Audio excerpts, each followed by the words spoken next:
ইমান কষ্টত গোটেই ৰাতি। আপুনি যদি বজাৰত দোকান দি বহি আছে আৰু কোনোবাই আপোনাৰ অলপ অসাৱধানতাৰ সুযোগ লৈ আপোনাৰ পৰা টকা লৈ পলাই যায়, তেতিয়া আপোনাৰ কেনে লাগিব? এইটো কেৱল এটা 1500 টকাৰ কথা নহয়, এইটো এগৰাকী সাধাৰণ মহিলাৰ দিনটোৰ উপাৰ্জন, তেওঁৰ পৰিশ্ৰম আৰু তেওঁৰ অসহায়তাৰ কথা। আৰু আটাইতকৈ দুখৰ কথাটো হ'ল, এনে ঘটনা আমাৰ সমাজত মাজে মাজে সংঘটিত হৈ আছে। কেতিয়াবা মোবাইলো চুৰি কৰি লৈ যায় ৰাস্তাৰ পৰাই থাপ মাৰি। গতিকে আজিৰ এই ভিডিঅ'টো আপোনালোকে শেষলৈকে চাওক আৰু তাৰপিছত কি ক'ব লগা আছে মই ক'ম। হয়তো আপোনাৰ এই কাইলৈ আন এজনক এনে ঘটনাৰ পৰা ৰক্ষা কৰিব পাৰে। হেল্ল' গাইজ, মই ইমান ৰাতিখন আজি দেওবাৰ বজাত বহি আছোঁ। এইফালে এই ধৰক কি বুলি কয় এইটো, এই কচুজানৰ ওচৰত, এই শ্মশান ঘাটৰ ওচৰত ল'ৰা দুটা আহিলে। আহি পিনে মোক ক'লে, অ' বাইদেউ ভেন্দি 1 কেজি দিয়কচোন বুলি ক'লে। ভেন্দি 1 কেজি দিলোঁ।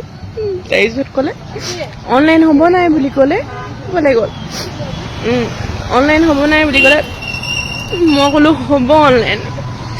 তাৰপিছত কি কৰিলে, অনলাইন হ'ব। অ' বাইদেউ আপোনাৰ লগত পইচা 1500 হ'ব নেকি বুলি ক'লে। মই 1500 টকা হ'ব অনলাইন দিলে বুলি ক'লোঁ। তাৰপিছত মই পইচাটো উলিয়াবলৈ এনেকৈ 1500 টকা, অ' বাইদেউ গ'ল দেই বুলি ক'লে। পইচাটো উলিয়াই পিনে মই এনেকৈ হাতত দিছোঁ, তো মোৰ পৰা টানি পিনে 1500 টকাটো লৈ পিনে পলাই পিনে গৈছেগৈ। অনলাইন মই ফেইল হ'ল ভাইটি বুলি ক'বলৈ চিঞৰিছোঁ, পূৰা স্পীড পলালে, মোক 1500 টকাটো নিদিয়াকৈ গ'ল। ইমান কষ্টত গোটেই ৰাতিপুৱা 4টা বজাত আহি পিনে বজাৰ বহি আছোঁ মই। মোক এনেকুৱা খঙিছে ইমান ৰাতিখন আহি পিনে। ইমান চিকমিকা টাইমত এইফালে মই কুকুৰা ব্ৰইলাৰ এইবোৰ মই কিবা কিবি কুকুৰা, লোকেল কুকুৰা আনিছোঁ কাটিবলৈ ঘৰৰ পৰা। ইমান ৰাতিখন আহি পিনে মোক এনেকুৱা কৰিছে। এনেকুৱা ফ্ৰডৰ পৰা চবে বাচি থাকিব দেই। মোক এনেকুৱা কৰিছে আজি দেওবাৰ বজাৰ। মই কান্দি কান্দি এতিয়া কেনেকৈ যাম? মোৰ আৰু পুঁজি ওলাবলৈ 2400 টকা লাগিছিলে, আকৌ 1500 টকা লৈ পিনে পলালোঁ। নমস্কাৰ, মই পিংকু নেওগ আৰু আপোনালোকে চাই আছে ফেমাছ আছাম। স্বাগতম জনাইছোঁ আপোনালোকক ফেমাছ আছামৰ অন্য এটা ভিডিঅ'লৈ। চিয়াঁহীহে লাগি আছে, মানে কামৰ মাজতে ভিডিঅ' চাই থাকোঁতে হঠাতে এই ভিডিঅ'টো আহিলত মানে ৰৈ থাকিব নোৱাৰিলোঁ, পিছত চাফা কৰিম। এতিয়া মেইন কথাটো হ'ল যে এই ঘটনাটো সংঘটিত হৈছে তিনিচুকীয়া জিলাৰ মাকুমৰ বাৰেকুৰি 9 মতাংপুং গাঁৱৰ পৰা তিনিচুকীয়া টাউনৰ কচুজান ফিল্ডৰ কাষতে যি দেওবৰীয়া বজাৰ বহে, তাতে এগৰাকী মহিলাই পাচলি বিক্ৰী কৰি আছিল বজাৰত। নিজৰ পৰিয়ালৰ বাবে 2-1 পইচা উপাৰ্জন কৰাৰ উদ্দেশ্যে তেওঁ প্ৰতিদিনৰ দৰে বজাৰত বহিছিল।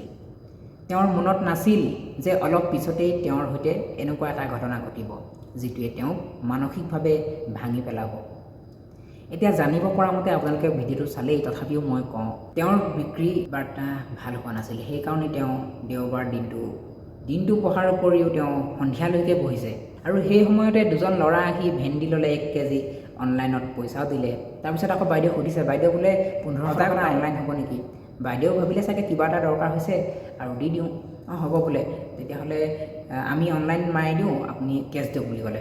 তাৰপিছত আপোনালোকেতো জানেই যে আজিকালি দোকানত বা বজাৰত স্কেনাৰখন আগতেই থাকে, আৰু দোকানত হ'লেও তেওঁলোকে স্কেন কৰিলে আৰু চাগে ক'লে বাইদেউ পইচা পঠিয়াই দিলোঁ দিয়ক বোলে।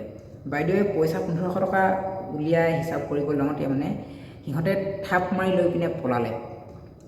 তাৰপিছত আৰু বাইদেৱে পইচাটো নাই সোমোৱা, চালে মোবাইলত চালে, বোলে ভাইটি মোবাইলত পইচাটো নোসোমাল, ফেইল বুলি ক'বলৈ নাপালে। মানে সিহঁত বেগেৰে গৈ বহুত দূৰ পালেগৈ, মানে সেইটো কথা 1500 টকা লৈ গুচি গ'ল। এতিয়া টকাৰ পৰিমাণ হয়তো কোনোবাৰ বাবে 1500 টকাটো তেনেই কম হ'ব পাৰে, কিছুমানে এদিনত 5000, 10000, লাখ টকালৈকে উপাৰ্জন কৰে। কিন্তু সেই 1500 টকা মহিলাগৰাকীৰ বাবে হয়তো এদিনৰ নহয়, দুদিনৰ নহয়, কেইবা দিনৰ কষ্টৰ উপাৰ্জনৰ ধন হয়। তেওঁ ভিডিঅ'টোত কৈছে যে তেওঁৰ মূলধন 2400 টকা উঠিবলৈ বাকী আছিল। সেই 1500 টকাটোও লৈ গ'লগৈ। তেতিয়াহ'লে 2400 প্লাছ 1500, 3900 টকা লছত তেওঁ, হয়নে? তেওঁৰ মূলটোৱে উঠা নাই আৰু সেইকেইটা লৈ গ'লগৈ। যদি তোমালোকে যিকেইটাই নিছিলা ভিডিঅ'টো চাই আছা, অকণমানো তোমালোকৰ বেয়া নালাগিল নে যে সেই বাইদেউগৰাকীয়ে বজাৰত বহি আছে? কিমান কষ্ট তো জানাই, বজাৰৰ কষ্টবোৰ। আৰু যদিহে পইচাটো নাই সোমোৱা, এতিয়ালৈকে যদি ভাবিলা যে সোমালে বুলি একাউণ্টত এতিয়াও মাৰি পিনে বাইদেউক ক'বাগৈ, ঠিক আছে। তো মোৰ পৰা টানি পিনে 1500 টকাটো লৈ পিনে পলাই পিনে গৈছেগৈ। সেইবাবেই এই ঘটনাটোক কেৱল 1500 টকা চুৰি হ'ল বুলি কৈ শেষ কৰি দিলে নহ'ব। ঘটনাটোৰ পিছত বাইদেউগৰাকীয়ে বৰ দুখী হৈ পৰিছে, কান্দিছে, হতাশ হৈছে। এগৰাকী সাধাৰণ মানুহে নিজৰ পৰিশ্ৰমৰ টকা হেৰুৱালে যিমান কষ্ট পায়, সেই কষ্টটো আমি বাহিৰৰ পৰা সম্পূৰ্ণকৈ অনুভৱ কৰিব নোৱাৰোঁ। ভাবি চাওকচোন, আপুনি ৰাতিপুৱাই বজাৰলৈ ওলাই আহিল, গোটেই দিনটো ৰ'দ বতাহত বহি পাচলি বিক্ৰী কৰিলে। পাচলি বিক্ৰী কৰা সময়তো আপোনাক দুই এজনে দাম দৰ সুধি কিছুমানে নিনিলেও ধৰক, আৰু মানুহে দাম দৰ কৰিলে তথাপিও আপুনি হাঁহি মুখে বস্তু বিক্ৰী কৰি থাকিল। শেষত যি অলপ টকা উপাৰ্জন কৰিলে, সেই টকাখিনিও যদি কোনোবাই আপোনাৰ অসাৱধানতাৰ সুযোগ লৈ যায়, তেতিয়া আপোনাৰ মনটো কেনেকুৱা হ'ব? সেয়া কেৱল টকাৰ ক্ষতি নহয়, ইয়াৰ সৈতে জড়িত হৈ থাকে মানুহৰ মানসিক কষ্ট, তেওঁৰ পৰিয়ালৰ সপোন, কিমান সপোন। পাচলি বজাৰ কৰিয়েই বহুতে বহুত ভাল জীৱন যাপন কৰি আছে, কিন্তু সেই তাতে মানুহৰ সপোন সোমাই থাকে।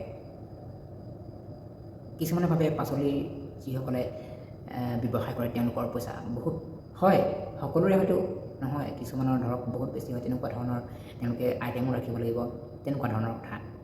তো বন্ধুসকল, এই ঘটনাটোৰ পৰা আমি সকলোৱে এটা কথা শিকিব লাগিব। বজাৰ, বাছ ষ্টেণ্ড, ৰেল ষ্টেচন, মেলা বা যিকোনো ভিৰ থকা ঠাইত নিজৰ টকা পইচা বা মূল্যৱান সামগ্ৰীৰ প্ৰতি অলপ বেছি সাৱধান হওক।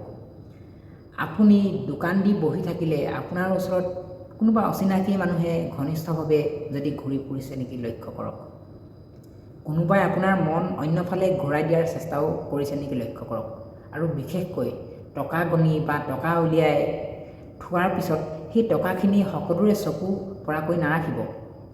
সন্দেহজনক যদি কিবা দেখে তেন্তে ওচৰৰ মানুহক জনাওক। বজাৰত থকা ব্যৱসায়ীসকলেও পাৰিলে ইজনে সিজনৰ ওপৰত নজৰ ৰাখিব, আৰু কিছুমান বেপাৰীও ইজনে সিজনক দেখিব নোৱাৰে। এইবোৰ মানে আপোনালোকে মিলা প্ৰীতি থাকিব লাগিব, কাৰণ আমি যদি অলপ সজাগ হওঁ তেন্তে বহু ঘটনা আগতেই ৰোধ কৰিব পৰা যায়। আৰু ইয়াৰ লগতে মোৰ এটা বিনম্ৰ অনুৰোধ আছে আৰক্ষী প্ৰশাসনৰ ওচৰত। বজাৰ বা ৰাজহুৱা স্থানত এনে ঘটনা সংঘটিত হ'লে ভুক্তভোগী যিসকল আছে ব্যক্তিজনে যাতে সহজতে অভিযোগ জনাব পাৰে, সেই ব্যৱস্থা অধিক শক্তিশালী হ'ব লাগে। অভিযোগ লাভ কৰাৰ পিছত ঘটনাটো গুৰুত্ব সহকাৰে তদন্ত যাতে কৰিব পাৰে তাৰ বাবে ব্যৱস্থা কৰিব। আৰু আজিকালিতো প্ৰায় বজাৰবোৰত কিছুমানত CCTV কেমেৰা থাকেই। বজাৰৰ CCTV কেমেৰা থাকিলে ফুটেজ পৰীক্ষা কৰা হওক, আশে পাশে থকা লোকসকলৰ পৰাও তথ্য সংগ্ৰহ হওক, কাৰণ এজন সাধাৰণ মানুহৰ বাবে 1500 টকা বহুত মূল্যৱান হ'ব পাৰে। আমি আৰক্ষী প্ৰশাসনৰ বিৰুদ্ধে অভিযোগ কৰাৰ বাবে এই কথা কোৱা নাই, কিন্তু ঘটনাৰ বিৰুদ্ধে অধিক কঠোৰ আৰু দ্ৰুত ব্যৱস্থা গ্ৰহণ কৰক, এয়াই আমাৰ আশা। আজি এগৰাকী বাইদেউৰ লগত সংঘটিত হৈছে, কাইলৈও আপোনাৰ লগত বা মোৰ লগত বা আমাৰ পৰিয়ালৰ কোনোবা সদস্যৰ লগত যদি এনেকুৱা ঘটনা ঘটিব পাৰে কি হ'ব? সেয়েহে এই ভিডিঅ'টো কেৱল এটা ঘটনা হিচাপে নাচাব, এয়া এটা সজাগতাৰ বাৰ্তা হিচাপে লওক, এয়া এটা সজাগতাৰ বাৰ্তা হিচাপে লওক। আৰু যদি আপুনি বাইদেউগৰাকীক চিনি পায় বা ঘটনাটোৰ বিষয়ে অধিক তথ্য জানে, তেন্তে উপযুক্তভাৱে আৰক্ষী প্ৰশাসনক জনোৱাত সহায় কৰক, আৰু ল'ৰাকেইজনক ধৰিব পাৰিলেতো ভালেই হ'ব। কোনো সন্দেহজনক ব্যক্তিক নিজে ধৰি মাৰপিট নকৰিব, কাৰণ আইন নিজৰ হাতত নল'ব। তথ্য থাকিলে আৰক্ষীক জনাওক আৰু আইনগত ব্যৱস্থা ল'বলৈ দিয়ক। শেষত এটা কথাই ক'ম, আপোনাৰ অলপ সজাগতাই আপোনাৰ কষ্টৰ উপাৰ্জন ৰক্ষা কৰিব পাৰে। এই বাৰ্তাটো যদি আপোনাৰ ভাল লাগিছে তেন্তে ভিডিঅ'টো শ্বেয়াৰ কৰক, লাইক এটা কৰক আৰু কমেণ্ট কৰিব। হয়তো আপোনাৰ এটা শ্বেয়াৰে আন এজন বজাৰলৈ যোৱা মানুহক সজাগ কৰি তুলিব পাৰে। সকলোৰে সুৰক্ষা কামনা কৰিলোঁ। সকলো সাৱধান হওক, সজাগ হওক। আপোনালোকে যদি ফেমাছ আছাম ইউটিউব চেনেলটোলৈ বা ফেচবুক পেজটোলৈ নতুনকৈ আহিছে তেন্তেহ'লে চেনেলটো ছাবস্ক্ৰাইব কৰিব। ক'ৰ পৰা চাই আছে কমেণ্ট এটা কৰি দিবলৈ নাপাহৰিব। আকৌ এটা নতুন ভিডিঅ'ত লগ পাম, তেতিয়ালৈকে সকলো ভালে থাকক, সুস্থ থাকক। ধন্যবাদ। জয় আই অসম।